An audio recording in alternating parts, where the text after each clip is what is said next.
How's it going, everyone? Chris here, and welcome back to another Super Smash Bros. Ultimate DLC leak discussion video.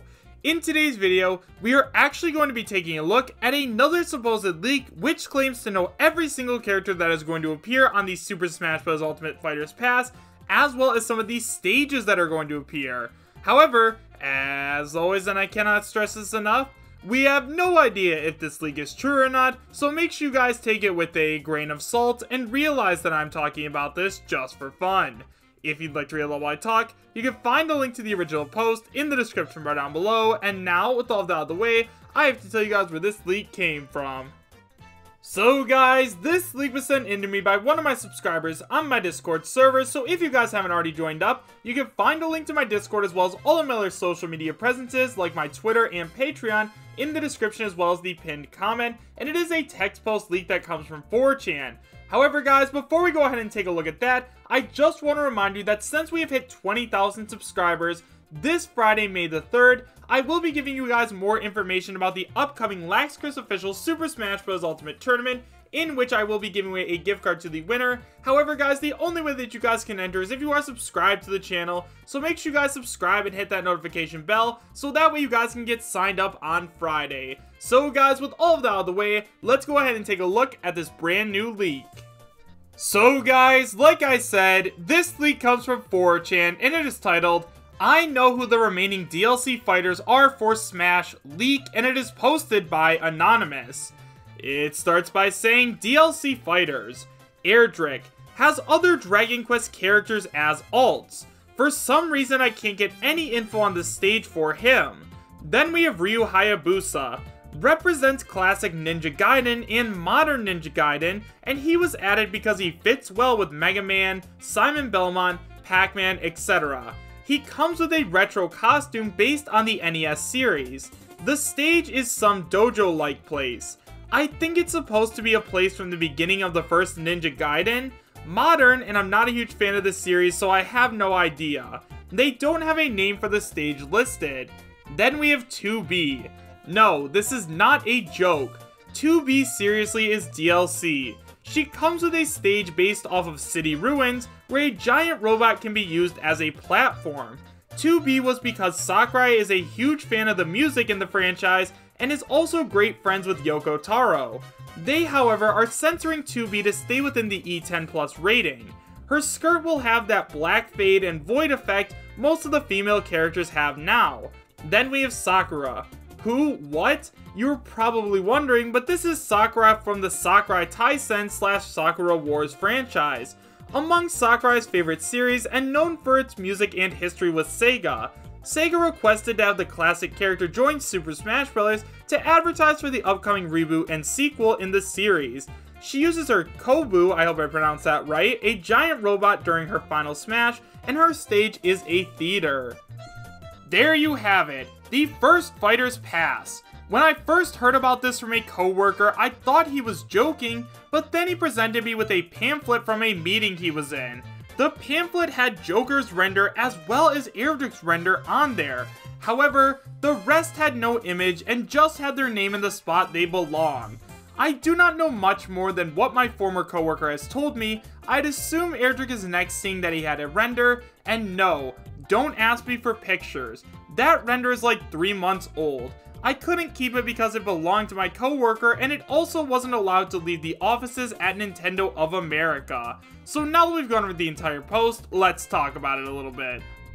So first of all guys, let's go ahead and talk about the character that everybody and their mother thinks is going to make it in as Super Smash Bros. Ultimate DLC, being Erdrick from the Dragon Quest franchise. Now obviously, if you've been following Super Smash Bros. Ultimate DLC leaks for a while now, then you would know that Erdrick is probably the most likely character to make it in. There's a lot of evidence including to support his inclusion, including the new Dragon Quest games that are coming to the Nintendo Switch, being Dragon Quest Builders, as well as Dragon Quest XI Definitive Edition. There was a post from a Super Smash Bros. Ultimate Supervisor a while ago, who had a picture of Erdrick's shield next to Kirby, and he said the Brave Shield. And also guys, in the code of Super Smash Bros. Ultimate, there used to be a code named Brave, which was found in the code. Now, for a while, a lot of people really didn't know what this code was supposed to be referring to, but since then, they have figured out that it is actually Erdrick, because as we know, Erdrick is actually called Brave over in Japan.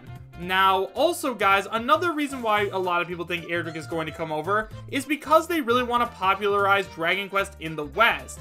Now, if you remember with characters like Marth and Roy, Fire Emblem actually got popular over here in the US and the rest of the world because they made it into Super Smash Bros. And that exposed a bunch of people to these brand new franchises that they had never heard of before. So it's definitely possible that Erdrick could come to Super Smash Bros. Ultimate, and at this point I'd say is extremely likely. Next up, let's go ahead and talk about Ryu Hayabusa. Now obviously, Ryu Hayabusa is once again another character that a lot of people have been talking about, just because at this point we didn't get a new retro rep in Ultimate. Now obviously, in every Smash game prior, we have gotten some kind of retro rep. We've gotten Mr. Game & Watch in Melee, we got Robin Brawl, and then in Super Smash Bros. For Wii U and 3DS, we got the Duck Hunt dog, so a lot of people thought that Nintendo was going to continue that trend and bring in another retro character. Well, that didn't end up happening, so now a lot of people think that they were saving the retro character for this first wave of DLC. Now, Ryu Hayabusa definitely has history with Nintendo, and given the fact that Ninja Gaiden is actually getting a reboot and Ryu Hayabusa is going to get popularized again, it makes all the sense in the world to bring Ryu Hayabusa to Super Smash Bros. Ultimate to both promote Ninja Gaiden, the new one, as well as Super Smash Bros. Ultimate. After that, we have 2B. Now, for those of you guys who don't know who 2B is, she is actually a character from the Soul Calibur franchise. Now, personally, the only Soul Calibur game that I played was actually on the Nintendo GameCube. I got it because Link was in the game and I didn't really know what Soul Calibur was. All I knew is that Link was in the game, so I wanted it. Well, I decided to do some research about 2B, and she actually looks like a super cool character. Now, she definitely is in a game that's rated a little bit higher than Super Smash Bros. Ultimate E10 rating, but there are ways of making it a little bit more kid-friendly.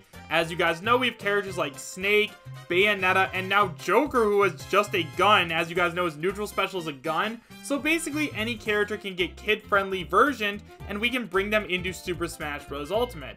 Now, when taking a look at 2B's moveset, for those of you guys who, once again, don't know who she is, I highly recommend you guys go on the internet and look up some stuff about 2B, because personally, I think she looks really cool. I think she gives me kind of a Bayonetta and Simon Belmont, and maybe even a little bit of a Joker vibe. Once again, guys, I haven't played Soul Calibur before, but she just looks like a super awesome character overall. And considering that Soul Calibur, once again, is an extremely popular fighting franchise, she definitely has a better chance than I think a lot of people give her credit for. And finally, guys, we have Sakura from the Sakura Tyson and Sakura Wars franchise. Now, I'm not going to lie to you guys, I have absolutely no idea who this character is, so let's go ahead and take a look at this post that comes from Smashboards. Now, I'm not going to talk about everything that appears on this post. If you guys want to take a look at it, I'll leave it in the description so that way you guys can read a little bit more about her. It looks like it's really in-depth. It gives some background information about her, what game she appears in, and some other stuff, but we're going to read why she should be in Smash Bros. So it starts by saying, Sakura Wars is an incredibly unique franchise, being a combat and dating simulator title, a type of game never before seen in Smash. Furthermore, Sakura Wars is one of the most popular gaming series in Japan, even beating out fellow Sega character and mascot Sonic the Hedgehog in sales. Wow, that's absolutely insane if that's true. Sees potential for a unique gimmick, and she's a very cool character. So she sounds pretty cool. I've never actually seen her before. Once again, guys, I really don't know that much about Sakura, but after reading that, she does sound pretty cool. Now, I'm sure a lot of you guys are like, oh, she's from a dating simulator game. There's no way she would ever make it into Super Smash Bros. Ultimate. But once again, guys, I definitely implore you to go ahead and check out the Smashboards page that is in the description of this video, because there you'll be able to see some video about her, potential moveset, and other stuff. She does look pretty cool overall, and if she did make it into Smash, I mean, why not? I'd love to get more female representation, and she looks like a really cool character. So guys, overall, do I believe that this league is real? Well, I'm kind of in the middle right now, and here's why. So first of all, this guy claims to know everything that Sakurai is thinking, and honestly, the only person that knows what Sakurai is thinking is Sakurai, and considering that Nintendo are the people who chose the characters for the DLC, I don't really know. That kind of threw me off a little bit. And also, he said that all of this information is at the Nintendo of America headquarters, which doesn't make a whole lot of sense considering the Smash Ultimate is getting developed right now in Nintendo of Japan. However, I do think characters like Sakura as well as 2B are characters that are so out of left field that they could definitely happen. Now, I completely understand that characters like Banjo-Kazooie or Steve or other more popular characters would help sell more DLC characters, but at the same time, Nintendo are the kings of left field, so if they wanted to throw these characters in, not only would they still sell, because I mean, come on guys, of course Smash Ultimate DLC is going to sell just because they're brand new characters, but I think that it would set a new precedent and a lot of people would be really happy with it. However guys, those are just all my thoughts, so let me know your thoughts in the comments section down below. Do you guys believe that this leak is real, and would you be happy if it was? Why or why not? Thank you guys all so much for watching. Make sure to subscribe, share, and like, and I will see you guys next time. Take care.